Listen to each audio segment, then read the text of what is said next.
నమస్కారం. సామాన్యుడి TV news కి స్వాగతం. ఈనాటి వార్తలు. బిల్ గేట్స్ కు అమరావతి హృదయపూర్వకంగా స్వాగతం పలుకుతుందని మంత్రి నారా లోకేష్ తెలిపారు. సహచర మంత్రులతో కలిసిన బిల్ గేట్స్ ను స్వాగతించడం ఆనందంగా ఉందని అన్నారు.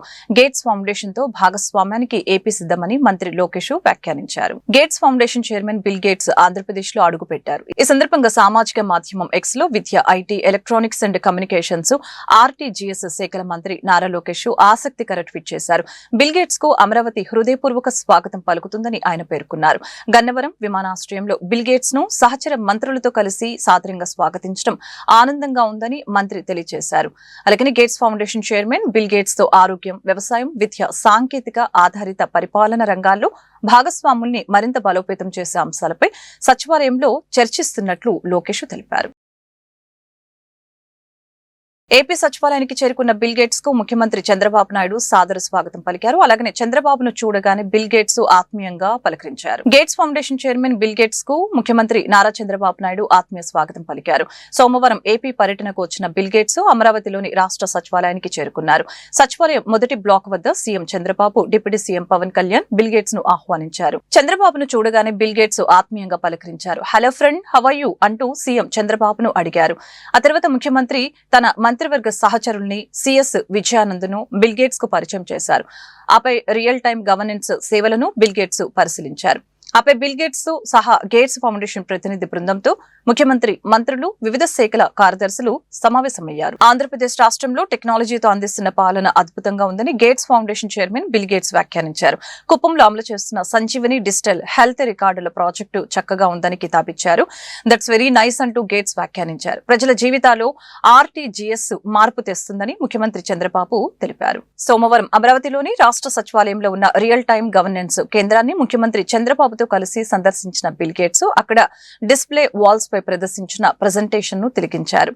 అలాగే ఆర్టీజీఎస్ నుంచి పాలనలో టెక్నాలజీ వినియోగాన్ని ఆసంతం పరిశీలించారు. రియల్ టైమ్ గవర్నెన్స్ ద్వారా పౌర సేవల్ని వేగంగా అందిస్తున్న తీరు, ఫలితాలని గేట్స్ కు ముఖ్యమంత్రి చంద్రబాబు నాయుడు వివరించారు. Data lake, ever 2.0, WhatsApp governance, Sanjeevani digital health రికార్డులు, అమరావతి రాజధాని అంశాలపై అధికారులు బిల్ గేట్స్ కు డిస్ప్లే వాల్స్ ద్వారా ప్రెజెంటేషన్ ఇచ్చారు. ఉండవల్లిలోని వ్యవసాయ క్షేత్రాన్ని ముఖ్యమంత్రి చంద్రబాబుతో కలిసి gates Foundation chairman Bill gates సందర్శించారు. అక్కడ ప్రకృతి సాగు ఉత్పత్తులను పరిశీలించారు. రాష్ట్ర వ్యవసాయ రంగంలో అవలంబిస్తున్న ఏఐ సహా ఇతర సాంకేతిక విధానాల గురించి అధికారులు ఈ సందర్భంగా వివరించారు. డ్రోన్ల సాయంతో పంటల్లో చీడ పీడలు నివారిస్తున్న తీరును స్వయంగా పొలంలోకి వెళ్లి గేట్స్ తిలకించారు. అనంతరం అక్కడ రైతులతో బిల్ గేట్స్ ముఖాముఖి చర్చించారు. వ్యవసాయ క్షేత్రానికి చేరుకున్న ముఖ్యమంత్రికి బిల్ గేట్స్ కు మహిళా రైతులు స్వాగతం పలికారు. వారు వండి తీసుకువచ్చిన స్థానిక పంటలను బిల్ గేట్స్ రుచి చూశారు.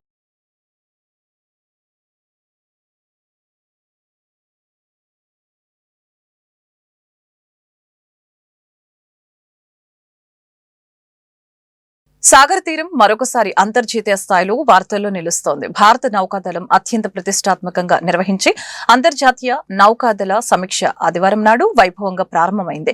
దేశ చరిత్రలో మూడోసారి నిర్వహిస్తున్న ఈ మెగా ఈవెంట్ కు విశాఖపట్నం రెండోసారి వేదిక కావటం విశేషం. సరిగ్గా దశాబ్దం క్రితం అంటే 2016లో ఇక్కడ జరిగిన ఐఎస్ఆర్ తర్వాత మళ్లీ 2026లో అదే నగరాన్ని ఎంపిక చేయడం ద్వారా విశాఖ ప్రాధాన్యతను నౌకాదళం మరొకసారి చాటి చెప్పింది. నేటి నుండి ఫిబ్రవరి 25వ తేదీ వరకు 10 రోజుల పాటు సాగే ఈ వేడుకల్లో సుమారు 50 దేశాల నుంచి 4000 మంది అతిథులు, 70కి పైగా అత్యాధునిక యుద్ధ నౌకలు పాల్గొంటున్నాయి. ఈ 10 రోజులు విశాఖ నగరం ధవల వస్త్రధారులైన నేవీ సిబ్బందితో యుద్ధ నౌకలు వెలుగులతో దగదగలాడిపోనుంది. Exercise has grown in recent times in scale and complexity. It started off in 1995 with a small gathering of only 4 navies, and now it has grown in size and complexity, and we are now going to have 65 foreign navies taking part. Again, this is the largest number that India has seen, the largest number of navies that are gathering here. On 19th, we have the International City Parade, which will witness almost 45 marching contingents, and these includes almost about 8 to 9 bands also which are participating. We will have cultural troops and the Sea Cadet Corps also performing during this time. This event will also include an air part demonstration and will witness participation of almost 50 aircraft and a demonstration at sea by the Eastern Fleet ships. We are indeed proud to be hosting these events in Visakhapatnam. జనరంజకంగా కేంద్ర రాష్ట్ర budget ఉందని chamber of commerce Guntur జిల్లా గౌరవ అధ్యక్షులు ఆతుకురి ఆంజనేయులు, గౌరవ అధ్యక్షులు ఏల్చూరి వెంకటేశ్వర్లు అన్నారు. సోమవారం గుంటూరు జిల్లా ఛాంబర్ ఆఫ్ కామర్స్ కార్యాలయంలో ఏర్పాటు చేసిన మీడియా సమావేశంలో వారు మాట్లాడుతూ అన్ని రంగాలను ప్రభావితం చేసేలాగా బడ్జెట్ ఉందని అన్నారు. అయితే చిరు వ్యాపారులకు ఊరటనిచ్చేలాగా రాష్ట్ర ప్రభుత్వం నిర్ణయం తీసుకోవాలని అన్నారు. షాపింగ్ మాల్స్ వలన రీటైల్ రంగం కుదేలవుతుందని ఆందోళన వ్యక్తం చేశారు. ఇక నూతనంగా ఏర్పాటు చేసే షాపింగ్ మాల్స్ కు అనుమతులు ఇవ్వకూడదని డిమాండ్ చేశారు. జీఎస్టీ స్లాబుల విషయంలో ప్రభుత్వం సముచిత నిర్ణయం తీసుకోవాలని అన్నారు. ఆంధ్రప్రదేశ్కి సమగ్రమైన బడ్జెట్ ప్రవేశపెట్టింది. అయితే మనందరూ తెలిసిన మాట ఏంటంటే, రెండు రాష్ట్రాలు కలిసి ఉన్నప్పుడు రోసయ్య గారు ఆ రోజున బడ్జెట్ ప్రవేశపెట్టినప్పుడు 1,00,000 కోట్లు బడ్జెట్ ప్రవేశపెడితే అందరూ ఆహో అని చెప్పి అన్నారు. అంటే ఎప్పటి వరకు కూడా 1,00,000 బడ్జెట్ ప్రవేశపెట్టేటువంటి దాఖలాలు లేవు. కానీ ఈరోజు పరిస్థితి చూస్తే మన ఆంధ్రప్రదేశ్లో 3,32,205 కోట్ల రూపాయలు బడ్జెట్ ప్రవేశపెట్టారు. అంటే ఈ డబ్బులు ఎక్కడికి వస్తున్నాయి అంటే కేవలం ప్రజల మీద, సామాన్య ప్రజల మీద పన్ను వసూలు చేయడం తప్ప ప్రభుత్వాలు చేసే పరిస్థితి కాంటారు. ఇప్పుడు 1,00,000 బడ్జెట్ రెండు రాష్ట్రాలకి, ఒక రాష్ట్రానికి 3,32,305 కోట్లు ప్రవేశపెట్టారు. అంటే దాని అర్థం ఏంటో ప్రజలే తెలుసుకోవాల్సిన బాధ్యత ఉంది. నేను రిక్వెస్ట్ చేసే, డిమాండ్ చేసేది ఏంటంటే, ప్రభుత్వాలు పనుల కోసం కాకుండా సామాన్య ప్రజల సంక్షేమం కోసమే పాటుపడాలని చెప్పి మనం చేస్తున్నాం. ఇంతకుముందు సెంట్రల్ బడ్జెట్ ఇప్పుడు చెప్తున్నాం. స్థిరాస్తి కింద అప్పు 53,000 లక్షల కోట్లు ఖర్చు పెడుతున్నాం. రోడ్డు రెవెన్యూ బడ్జెట్ 22,000 కోట్లు, అంటే మొత్తం 75,000 కోట్ల రూపాయలు రోడ్డు బడ్జెట్ మీద బడ్జెట్ ప్రవేశపెట్టారు. మంచిదే, అన్నిటికీ అన్ని పద్ధతులకి డబ్బులు ఇచ్చారు. 3 కోట్లలో 75 లక్షలు అంటే 1/4 బడ్జెట్ పెట్టి ప్రవేశపెట్టారు. ఏ గవర్నమెంట్ ఉన్నా అంటే ఏదో ఒక రకంగా చివరిలో పావుల వంతు కొన్ని బడ్జెట్లో తగ్గించాల్సిన అవసరం ఉంటుంది.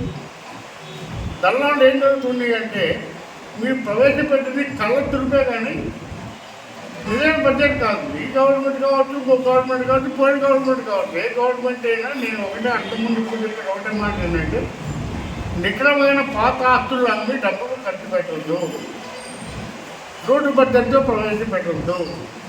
రియల్గా ఏమొస్తే దాన్ని ప్రవేశపెట్టండి, తప్పలేదు. దానివల్ల ఏమవుతుందంటే, నాకు ఇచ్చే రూపాయలు నాకు నా ఎస్టీఓ, బీసీఓ, మైనార్టీఓ, హాస్టల్స్, స్కూల్స్ ఇచ్చే డబ్బులు ఏమవుతాయంటే, ఆ డబ్బులు మొత్తానికి ఒక 10% ఎక్కువ తక్కువ ఇవ్వచ్చు. కానీ ఇప్పుడు కేంద్రం నుంచి సరైన సహకారం లేకపోవడం వలన మన ఆంధ్రప్రదేశ్ అభివృద్ధిలో కొంచెం కుంటుపడింది. మరి మన 14వ తారీఖున గౌరవ ముఖ్యమంత్రి గారి బడ్జెట్ని చూసినట్టయితే, మరి వారి సహకారంతో ఒక మంచి బడ్జెట్ని ప్రవేశపెట్టినందుకు ముఖ్యమంత్రి గారికి కూడా కృతజ్ఞతలు తెలుపుతున్నాను. ప్రస్తుతం డబుల్ ఇంజన్ ప్రభుత్వాలలాగా మనం చూస్తుంటే పరుగులు పెడుతుంది ఆంధ్రప్రదేశ్. చాలా ఆనందంగా ఉంది. అందరికీ కూడా సక్రమమైన రీతిలో అన్నీ అందుతూ ఉన్నాయి. ప్రజలకు కూడా రోడ్ల సౌకర్యాలు కానీ మౌలిక వసతుల్లో మాత్రం అత్యద్భుతంగా పనిచేస్తుంది. రోడ్లు కానీ అన్ని A to Z అన్ని చక్కటి అభివృద్ధి పదంలో ఆంధ్రప్రదేశ్ దూసుకుపోతుంది. చాలా సంతోషం. కానీ రాష్ట్రాలకు మధ్య ఉన్నటువంటి సమన్వయ లోపాల వల్ల పారిశ్రామిక రంగం కానీ వ్యాపార సంస్థలు కానీ కొన్ని కుంటుపడే పరిస్థితులు ఏర్పడుతున్నాయి. ఉదాహరణకు కొన్ని కరెంటు వ్యవహారం చూసుకున్నప్పుడు పారిశ్రామిక రంగంలో అతి ప్రాధాన్యతమైనటువంటి కరెంటు రంగంలో ఉత్తర భారతదేశంలో ఉన్నటువంటి రాష్ట్రాలకి చాలా తక్కువ కరెంట్ వస్తుంది. మన దక్షిణ భారతదేశంలో ఉన్నటువంటి రాష్ట్రాలకి చాలా ఎక్కువ కరెంటు. అది రాష్ట్ర ప్రభుత్వాలకు సంబంధించింది కాబట్టి ఎవరి రాష్ట్రానికి వాళ్ళు ఇస్తున్నారు కరెంటు బిల్లు. దీనివల్ల పారిశ్రామిక రంగం కుంటుపడడానికి కారణం ఏంటంటే, ఉదాహరణకి ఒక స్పిన్నింగ్ మిల్లో 1 కేజీ నూలు తయారు చేయాలంటే సుమారు 4 యూనిట్లు పడుతుంది. ఆ 4 యూనిట్లు అంటే సుమారుగా కేజీకి 20 గుంటూరు జిల్లా కలెక్టరేట్ ప్రాంగణంలోని ఎస్ఆర్ శంకరన్ కాన్ఫరెన్స్ హాల్లో సోమవారం ప్రజా సమస్యల పరిష్కార వేదిక స్పందన కార్యక్రమం జరిగింది. ఈ సందర్భంగా జిల్లా నలుమూలల నుంచి వచ్చిన బాధితులు తమ సమస్యల్ని పరిష్కరించాలని కోరుతూ డిఆర్ఓ కాజావలికి వినతి పత్రాలు సమర్పించారు. ఆయా సమస్యల్ని సకాలంలో పరిష్కరించాలని సంబంధిత అధికారుల్ని ఆయన ఆదేశించారు. ఈ సందర్భంగా పలువురు బాధితులు తమ సమస్యల్ని మీడియాకు వెల్లడించారు. పేరు బొజ్జా సుబ్బారావు, ఆంధ్రప్రదేశ్ రజక వృత్తిదారుల సంఘం గుంటూరు జిల్లా ప్రధాన కార్యదర్శిని. మంగళగిరి రూరల్ మండలం చిన్నకాకాని గ్రామంలో 1984 సంవత్సరంలో ఆనాటి జిల్లా కలెక్టర్ ఐ నరసింహారావు గారు అక్కడ ఉన్న రజక చెరువుని రజక వృత్తిదారుల వృత్తి నిర్వహణకు కేటాయించారు. ఈరోజు ఆ చెరువు ఆ వృత్తి నిర్వహణకి ఉపయోగం లేకపోవటం వలన అగ్రవర్ణ పెత్తందారులు ఆ చెరువులో మట్టి తోలిచ్చేసేసి ఇల్లు కట్టుకోవడానికి ఆక్రమణలు చేస్తున్నారు. ఆ రోజు నుంచి ఈ రోజు వరకు దాన్ని ఆ చెరువుని కాపాడటం కోసం రజక వృత్తిదారులు అనేక ప్రయత్నాలు చేశారు. ఇప్పుడు ఆ చెరువు రజక కమ్యూనిటీ హాల్ నిర్మాణం కోసం కేటాయించమని చెప్పేసి కలెక్టర్ గారికి అర్జీ ఇస్తున్నాము. ఇప్పుడు ఆ చెరువుని అగ్రవర్ణాలు ఆక్రమణ చేయడం వలన మేము రజక కమ్యూనిటీ హాల్కి ఉపయోగపడే విధంగా అది ఆ స్థలం అంతా ఆక్రమణ అయితే మాకు స్థలం లేదు. గతంలో ఇచ్చిన కలెక్టర్ గారు ఇచ్చిన ఆర్డరు రాష్ట్ర ప్రభుత్వం ఇచ్చిన 343 జీవో ప్రకారము రజకులకి వృత్తిదారులకి ఆ రోజు కలెక్టర్ గారు సేవా వృత్తి చేస్తున్న రజకులకి వృత్తి కోసం కేటాయించిన స్థలాన్ని ఈ రోజు అగ్రవర్ణాలు ఆక్రమణ చేసేసి మట్టి తోలిచ్చే పార్టీ వల్ల ఏంటి ఇల్లు కట్టుకోవడానికి ప్రయత్నం చేస్తున్నారు. ఈ విధంగా ఒకరి తర్వాత ఒకరు కట్టుకుంటే మాకు ఆ చెరువు వృత్తికి ఉపయోగపడదు. ఇప్పుడు చెప్పండి, ఓపెన్ గా చెప్పండి. అది ఏ పార్టీ అనేది చెప్పలేము. ఒక ఆయన ఒక 10 సెంట్లు స్థలాన్ని ఆక్యుపై చేసేసి మట్టితో 6 ఎకరాలు 97 సెంట్లు ఉంది. ఆక్రమణకి ఎంత గురైంది? ఇప్పుడు 10 సెంట్లు ఆక్రమణ చేసేసి మట్టి తోలిచ్చేసి దాన్ని ఏంటంటే ఇల్లు కట్టుకోవడానికి ప్రయత్నం చేస్తున్నాడు. ఈరోజు సిమెంట్ కట్టలు కూడా దించాడు, మట్టి తోలిచ్చేసి సదును చేయించాడు. ఈ విధంగా చేయడం వలన రజకులకి అన్యాయం జరిగిద్ది. ప్రభుత్వం రజకుల సేవా వృత్తిని గుర్తించేసి రజకులకి ఆ వృత్తి నిర్వహణ కోసం సమాజ సేవ చేస్తున్నారు కాబట్టి రజక వృత్తి సమాజ సేవ వృత్తి, అటువంటి వృత్తి వాళ్ళని కాపాడడం కోసం ఆర్థికంగా సహాయం చేయడం కోసం ఆ రోజు స్థలం కేటాయిస్తే ఈరోజు అగ్రవర్ణ పెత్తందారులు ఆ స్థలాన్ని కబ్జా చేసేసి వాళ్ళ సొంత ప్రయోజనాలకు ఉపయోగించుకోవాలని ప్రయత్నం చేయడం దుర్మార్గమైన చర్య. దీనిని మేము ఖండిస్తూ ఈరోజు కలెక్టర్ గారికి అది రజకులకు అందరికీ ఉపయోగపడే చిన్నకాకాని గ్రామంలో ఉన్న రజక కుటుంబాలు అందరికీ ఉపయోగపడే విధంగా రజక కమ్యూనిటీ వాళ్ళు కడతానికి ఆ స్థలాన్ని కేటాయించాలని చెప్పేసి కలెక్టర్ గారికి. శంకర్రావు, ఆంధ్రప్రదేశ్ వడ్డేర వృత్తిదారుల సంఘం జిల్లా అధ్యక్షుడిని. దాసరపాలెం గుంటూరు మున్సిపల్ పరిధిలోని 26 వార్డులో ఉన్నటువంటి దాసరపాలెం సిఆర్ నగర్లో దాదాపు 2010వ సంవత్సరం నుంచి అక్కడ నివాసం ఉంటున్నటువంటి ఇరుగదిండ్ల వేర్లంకమ్మ అనే ఆమె అక్కడ ప్రభుత్వ స్థలాన్ని ఆక్రమించుకొని దేవానాయక్ అనే అతను అప్పట్లోనే 2010లోనే 12లో వాళ్ళకి స్థలం అమ్మటం జరిగింది, ఒక 150 గజాలు. ఆ 150 గజాల స్థలంలో నివాస గృహాన్ని ఏర్పాటు చేసుకొని కొంతకాలం నివాసం ఉన్నారు. తర్వాత కొంతకాలానికి 2015 సంవత్సరంలో ఈ వేర్లంకమ్మ అనే ఆమె భర్త చనిపోవడంతో ఆ ఇల్లు నిర్మించుకోలేక పునర్నిర్మాణం చేసుకోలేక దాన్ని బాగు చేసుకోలేక అట్లా ఉంది, కొంతకాలం ఖాళీగా ఉంది. మళ్ళీ అదే స్థలాన్ని దేవానాయక్ అనే అతను ఆక్రమించడానికి చూశాడు. ఆ క్రమంలో మేము ఇంతకు ముందు నీకు డబ్బులు ఇచ్చే కొన్నాం కదా, ఇప్పుడు మళ్ళీ ఎందుకు డబ్బులు ఇవ్వాలి, ఆక్రమించుకోవడమే కాదు 5 లక్షలు డిమాండ్ చేశాడు. 5 లక్షలు ఇస్తే మళ్ళీ ఇల్లు నిర్మించుకోవడానికి ఊరుకుంటాం అని చెప్పి ఆ డిమాండ్ చేసినప్పుడు మేము ఇంతకు ముందే నీకు 1 లక్ష రూపాయలు ఇచ్చి కొన్నాం కదా, మళ్ళీ ఇప్పుడు ఎందుకు 5 లక్షలు ఇవ్వాలని వాళ్ళు అడిగినందుకు వాళ్ళ మీద అక్కడ పోట్లాడి వాళ్ళ మీద దాడి చేసి మహిళలైనా కానీ దుర్భాషలాడి మళ్ళీ వాళ్ళు దుర్భాషలాడి వాళ్ళ మీద పోట్లాడటమే కాకుండా వాళ్ళ మీద SC ST అట్రాసిటీ కేసు కూడా ఫైల్ చేయడం జరిగింది.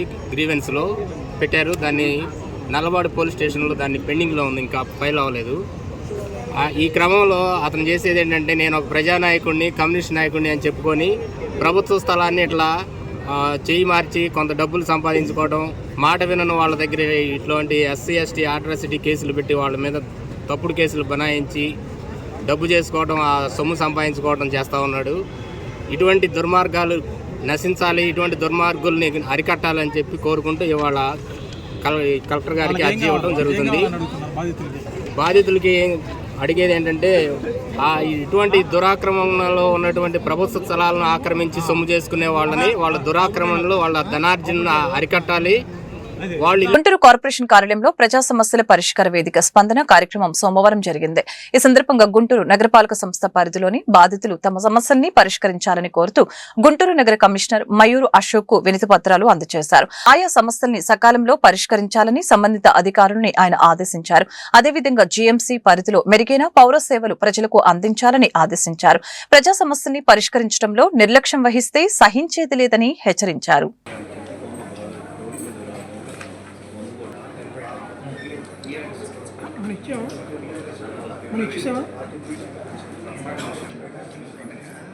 ఓరట్లో సార్ అంటే ఇప్పుడు మీకు ఈ కార్పొరేషన్కు పంచాయతీ వాళ్ళు ఏదో ఓరల్గా చెప్పారు, ఎవరి పేరుతో వేసేసారు. గాంధీ పార్కుని అన్ని విధాల అభివృద్ధి చేస్తామని గుంటూరు నగర కమిషనర్ మయూర్ అశోక్ స్పష్టం చేశారు.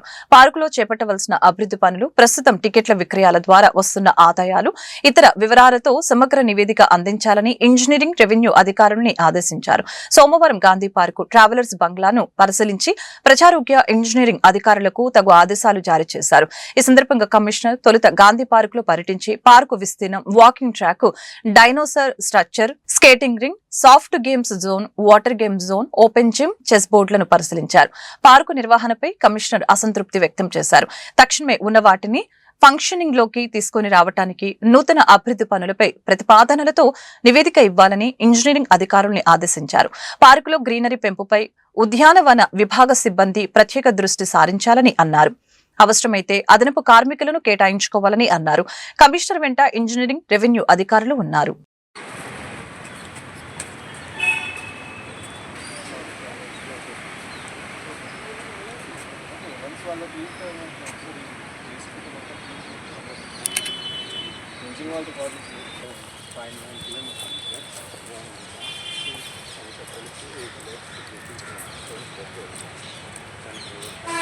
మాజీ మంత్రి, గుంటూరు జిల్లా వైసీపీ అధ్యక్షులు అంబటి రాంబాబు కుటుంబాన్ని మాజీ మంత్రి కారుమూరి నాగేశ్వరరావు సోమవారం పరామర్శించారు. ఈ సందర్భంగా ఆయన మీడియాతో మాట్లాడుతూ అంబటి రాంబాబు కార్యాలయం, ఇంటిపై టీడీపీ గూండాలు ప్రదర్శించిన దాష్టికాన్ని తీవ్రంగా ఖండించారు. అంబటి రాంబాబు తాను చేసిన వ్యాఖ్యలకు క్షమాపణ చెప్పినా టీడీపీ నాయకులు ఉద్దేశపూర్వకంగానే దాడి చేశారని మండిపడ్డారు. ఇందుకు తగిన మూల్యం చెల్లించుకోవాల్సి వస్తుందని హెచ్చరించారు. అంబటి రాంబాబుపై అక్రమ కేసులు పెట్టి జైలుకు పంపించడం దుర్మార్గమని ఆక్షేపించారు. చివరికి తిరుపతి లడ్డు ప్రసాదాన్ని రాజకీయం చేయటం మహాపాపమని ధ్వజమెత్తారు. ఏదైతే మీరేసిన సిట్ ఉందో, సిబిఐ ఉందో, సుప్రీంకోర్టుకి అది ఇచ్చారో, ఛార్జ్ షీట్లో కూడా ఇందులో కలిసిందని చెప్పకుండా అందులో జగన్మోహన్ రెడ్డి గారు కానీ, సుబ్బారెడ్డి గారు కానీ, మరి మన భూమన కరుణాకర్ రెడ్డి గారి పేర్లు లేకుండా కూడా ఇవ్వటం, ఆ లడ్డు వచ్చిన విషయంలో ఆ లడ్డు పవిత్రతని మరి ఇంతకుముందు భంగం కల్పించారు. అందులో కొవ్వులు కలిసినాయి, ఆ కలిసినాయి అని చెప్పి మీరు చేసింది అందులో ఏమీ కలవలేదనే దాని మీద వైఎస్ఆర్ పార్టీ పిలుపు మేర వెంకటేశ్వర స్వామి గొళ్ళల్లో ప్రతి ఒక్కళ్ళు కూడా వెళ్ళి అక్కడ ఆ స్వామిని వాళ్ళకి మంచి బుద్ధి ప్రసాదించండి, ఇలాంటి బురదేసే వాళ్ళని క్షమించండి అని చెప్పి కోరటానికి రాష్ట్ర వ్యాప్తంగా వెళ్ళే సందర్భంలో మరి అంబటి రాంబాబు గారు ఆ ముందే మీరు ఫ్లెక్సీ పెట్టారు, లడ్డు మాట్లాడుతున్నట్టు, కన్నీరు కారుస్తున్నట్టు. అందులో జగన్మోహన్ రెడ్డి గారు, భూమన కరుణాకర్ రెడ్డి గారు, సుబ్బారెడ్డి గారు ఫోటోలు వేయటం, అది మర్యాదగా అది తీసేయండి, అది మంచి పద్ధతి కాదని చెప్పటం. మీరు పెట్టారు కాబట్టి ఆయన తీసేయచ్చు, లేకపోతే ఆయన కారు ఎక్కిన తర్వాత తన కురవాళ్ళు కూడా ఎవరైనా పీకేమంటే పీకేయచ్చు. ఒక పద్ధతి ప్రకారం చెప్తే ఆ తర్వాత గుడికెళ్ళి అది పీకాలని లేకపోయినా సరే అప్పటికే అరాచకంగా కర్రలతోటి, రాళ్లతోటి ఆయన మీద దాడి చేసే ప్రయత్నం చేస్తే, మరి అతన్ని అనవసరంగా అనవరాని మాటలు ఆడితే ఒక మరి ఏఎంసీ చైర్మన్, ఏదో సొసైటీ చైర్మన్, ఒక ఆవిడ గ్రంథాలయం చైర్మన్ చాలా దారుణంగా మాట్లాడటం జరిగింది. ఒక ఆడ గొంతుకు మాట్లాడవలసిన పలుకులు కాదవి.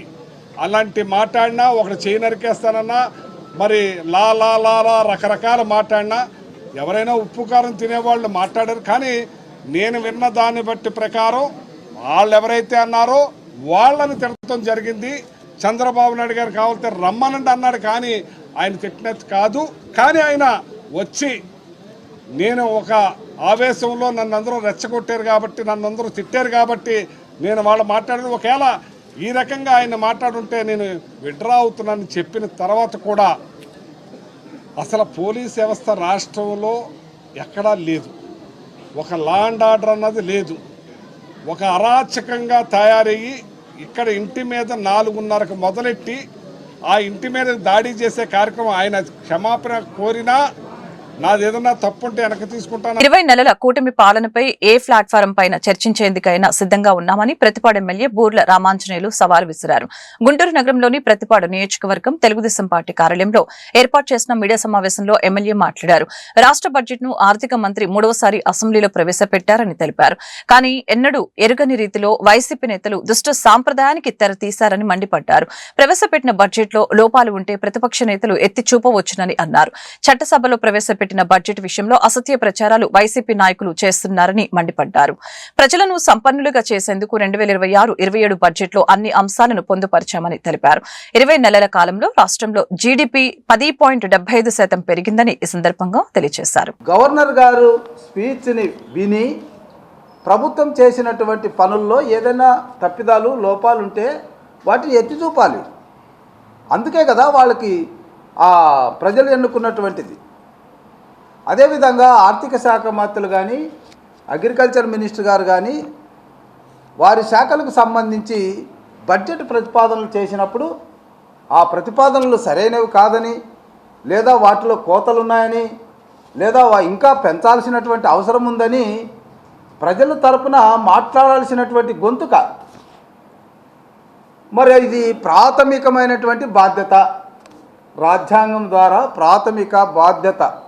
ప్రజలు ఎన్నుకున్నటువంటి ప్రతినిధి చట్టసభల్లో ఉండి సభలు నడిపించే విధానంలో తన పాత్రను పోషించాలి. అయితే ప్రజలందరూ గమనిస్తున్నారు. లాస్ట్ ఇయర్ చూసాం, వైసీపీ నాయకులు 11 మందే ఉన్నారు. ఎందుకంటే ప్రజలు వాళ్ళని అక్కడికే ఆశీర్వదించారు. ఆ 11 మంది అయినా వచ్చి కూర్చోవాలి కదా, అది కూర్చోలేదు.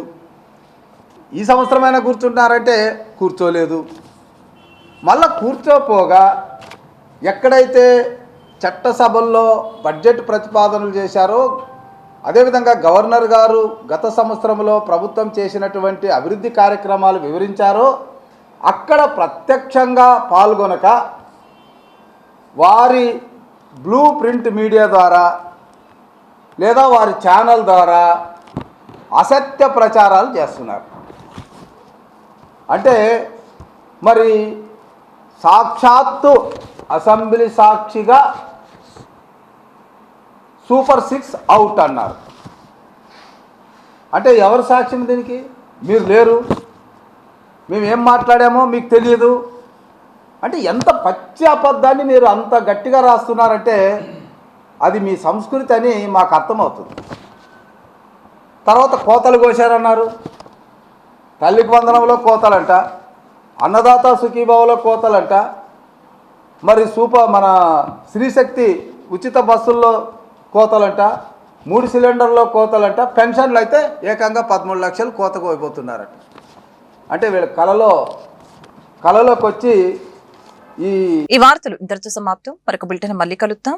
నమస్కారం.